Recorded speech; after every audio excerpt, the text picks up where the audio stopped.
Hello foodies, ఈరోజు మనం veg chow mein చూద్దాం. అది కూడా స్ట్రీట్ స్టైల్లో మనం ఇంట్లోనే చేసుకుందాం. సో ఇప్పుడు ఈ డిష్ కోసం కావాల్సిన ఇంగ్రీడియంట్స్, చేసే ప్రొసీజర్ ఇంకా టిప్స్ పక్కా కొలతలతో ఇందులో చూసేద్దాం. ముందుగా మనం నూడిల్స్ బాయిల్ చేసుకోవడానికి కావాల్సిన వాటర్ని పొయ్యి మీద పెట్టుకోవాలి. దాంట్లోకి ఒక 1/2 టీ స్పూన్స్ ఉప్పుని యాడ్ చేసుకుని అవి బాగా వేడయ్యే వరకు వెయిట్ చేసి తర్వాత ఒక ప్యాక్ ఆఫ్ నూడిల్స్ని దాంట్లోకి యాడ్ చేసుకోవాలి. వాటర్ బాగా బాయిల్ అయిన తర్వాత మనం నూడిల్స్ని నీళ్ళల్లో ఉడకనివ్వాలి. 3 to 4 minutes పాటు నూడిల్స్ ఉడకనివ్వాలి. ఒక 80% ఉడికితే చాలు, అలానే ఓవర్ కుక్ చేయకూడదు.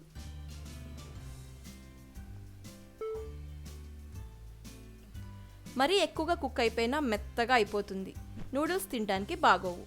సో కొంచెం అండర్ కుక్ చేసుకోవాలి. తర్వాత మనం ఆ నూడిల్స్ని ఇట్లా స్ట్రెయిన్ చేసుకుని చల్లని నీటితో ఈ విధంగా కడుక్కోవాలి.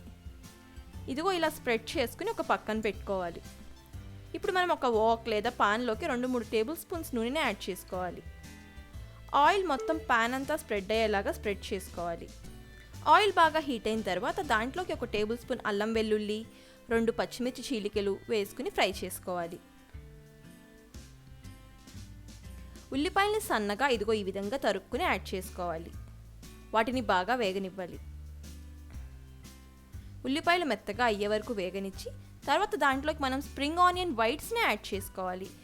ఒక 1/2 క్యారెట్ని సన్నగా ముక్కలు చేసుకుని, 1/2 క్యాప్సికమ్ని కూడా సన్నగా కోసుకుని, కొంచెం క్యాబేజీని కూడా సన్నగా తరుక్కుని ఈ విధంగా యాడ్ చేసుకోవాలి. ఇప్పుడు వెజిటేబుల్స్ అన్నిటినీ కలుపుకుంటూ హై ఫ్లేమ్ మీద కలుపుకోవాలి. ఈ స్టేజ్లోనే ఉప్పు, మిరియాల పొడిని యాడ్ చేసుకోవాలి. ఇవన్నీ బాగా కలిసేలాగా కలుపుకుంటూ టాస్ చేసుకోవాలి. ఇప్పుడు 3 table spoons tomato sauce, 1 table spoon chilli sauce, ఇంకా 1 టీ స్పూన్ షెజ్వాన్ సాస్ లేదా చిల్లీ పేస్ట్, మీకు ఏది అవైలబుల్గా ఉంటే అది యాడ్ చేసుకోవాలి. ఇంకా 2 టీ స్పూన్ సోయా సాస్ని కూడా యాడ్ చేసుకోవాలి. లాస్ట్లో 1 టీ స్పూన్ వెనిగర్ని కూడా యాడ్ చేసుకుని ఇవన్నీ వెజిటబుల్స్లో బాగా కలిసేలాగా కలుపుకోవాలి. వీటన్నిటినీ కొంచెం సేపు కుక్ అవనిద్దాం. ఈలోపు మనకి మంచి కలర్ ఉన్న మంచి బేస్ రెడీ అవుతుంది.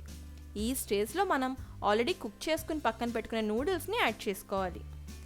కొంచెం సాల్ట్ని కూడా యాడ్ చేసుకుని దాంట్లోకి స్ప్రింగ్ ఆనియన్ గ్రీన్స్ని కూడా యాడ్ చేసుకుని టాస్ చేసుకోవాలి. ఏ విధంగా టాస్ చేయాలి అంటే మన సాస్ బేస్ మొత్తం నూడిల్స్లోకి కలిసేలాగా చక్కగా టాస్ చేసుకోవాలి. మీరు టాస్ చేయడానికి ఫోక్స్ని కూడా యూస్ చేసుకుని కలుపుకోవచ్చు, కానీ సాస్ మొత్తం నూడిల్స్లోకి బాగా కలవాలి. అప్పుడే మంచి ఫ్లేవర్ ఇంకా టేస్ట్ వస్తుంది. నేను ఇన్స్టాగ్రామ్ ఇంకా ఫేస్బుక్లో ఫాలో అవ్వాలి అనుకుంటే లింక్స్ డిస్క్రిప్షన్లో ఉంటాయి, చెక్ చేయండి. ఆల్మోస్ట్ అయిపోయింది, చాలు. ఇలా అయితే సరిపోతుంది. ఇప్పుడు దీన్ని హాట్గా సర్వ్ చేయడానికి రెడీగా ఉంది. చూస్తుంటూనే చాలా టేస్టీగా మంచి టెంప్టింగ్గా ఉంది కదూ. దీన్ని మనం ఇంకా సర్వ్ చేసేసుకోవచ్చు. దీన్ని మనం స్ప్రింగ్ ఆనియన్ గ్రీన్స్తో గార్నిష్ చేసుకోవచ్చు. ఇలాంటి చల్లని వెదర్లో హాట్గా సర్వ్ చేసుకుంటే చాలా బాగుంటుంది. మీకు ఈ వీడియో నచ్చింది అనుకుంటున్నాను. నచ్చినట్లయితే వీడియోకి లైక్ చేయండి, ఛానల్కి సబ్స్క్రైబ్ చేయండి, బెల్ ఐకాన్ని మాత్రం ప్రెస్ చేయడం అస్సలు మర్చిపోవద్దు. మరొక మంచి వీడియోతో మీ ముందుకు వచ్చేస్తాను. అప్పటి వరకు టేక్ కేర్, బాయ్ బాయ్.